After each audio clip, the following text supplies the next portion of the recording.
This next question comes from Bob, and Bob lives in Sioux Falls. He wants to know a lot of titles that we have. What's the difference between an EMT and a paramedic? Now, every new firefighter has to become an EMT, an emergency medical technician, within 1 year of hire. But we have some people that have even more training than that. One of those is Sean Greer. Sean is a happy guy with the fire department, but he's also a very experienced paramedic. So Sean, what's the difference between an EMT, an emergency medical technician, and a paramedic? Chief, the difference is an EMT has 100 hours of training, is certified to do basic life support. In addition to 100 hours of training, a paramedic goes through about 1,000 hours of additional training and does advanced things such as advanced airways, IV maintenance, and some things with cardiac monitors. Now, how long have you been a paramedic? I've been a paramedic for 12 years. Holy smokes, and we got you? That's a great thing. I'm glad you're on the department. So now we can't use your skills in the department, but we'll be able to keep up those skills. So coming across and working back as an EMT, is that going to be a problem for you? It is not. I hope in addition to I can use my skills to better help other people who can use those skills as an assistant to them, but also I can use my knowledge to help train other firefighters that are looking to increase their knowledge. Well, thanks a lot, Sean, and I hope that answers your question.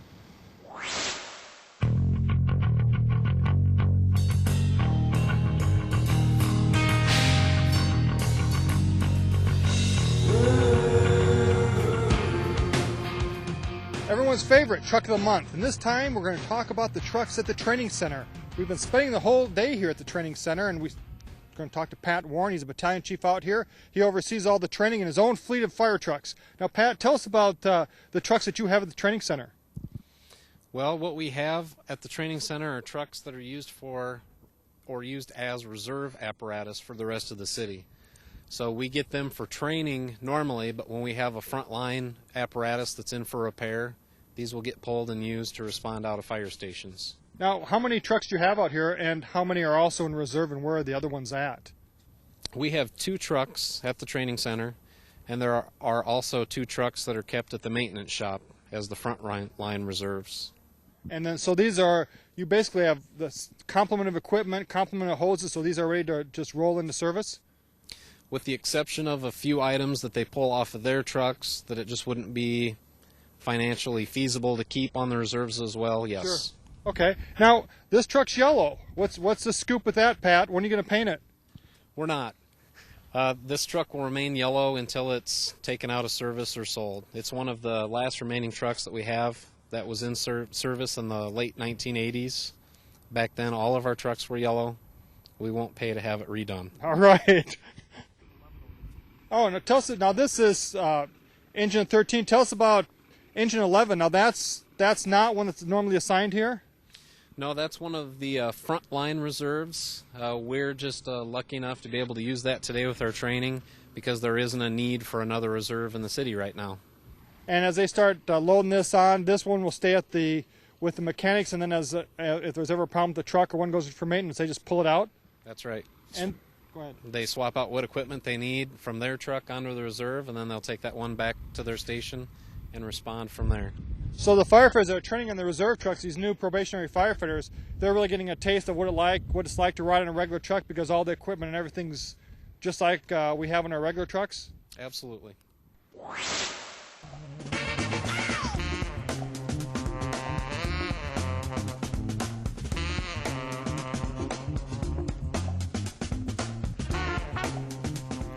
Welcome to the Fire Institute of Technology, and we're going to answer a tough question here.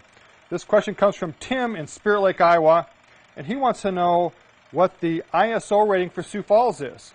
Well, I had to talk to my esteemed and dedicated colleague, Fire Marshal Perry Volden, for this, and what the ISO is, ISO, stands for the Insurance Services Organization.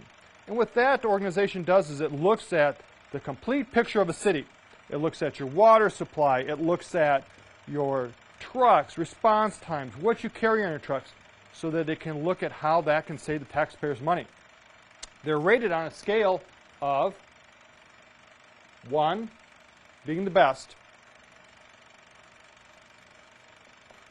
and 10 being the worst.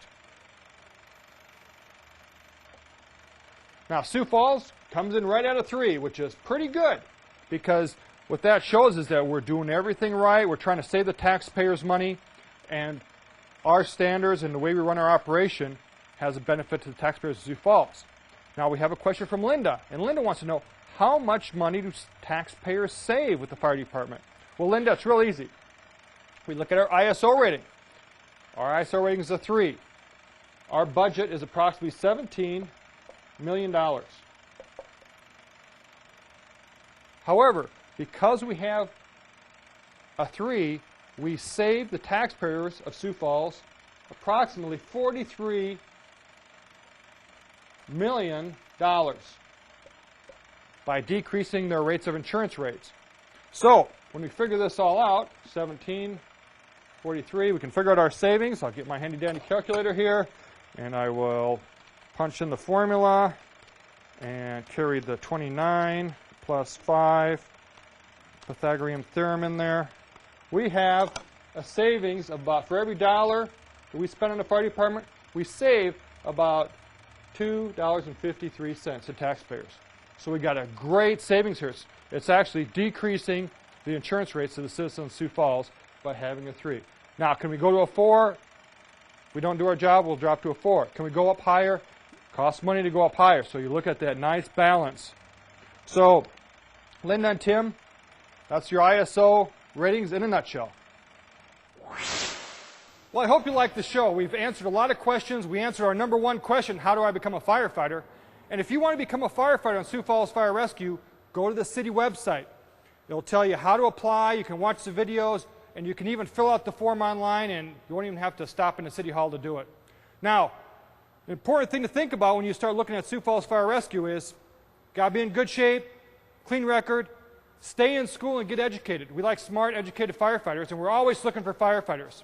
Now, we answered all the questions about how to become a firefighter, so I finally got my email box empty. So now you can start answering some other questions and sending me some email. If we answer your question, we'll fire you off a t-shirt. Now I got to answer it. So it's got to be good. I got to be able to read it and check your mailbox and watch the show. Well, I hope you enjoyed it, and we'll see you next time. My name is Division Chief Jim Sedaris, and you're watching Fire Call.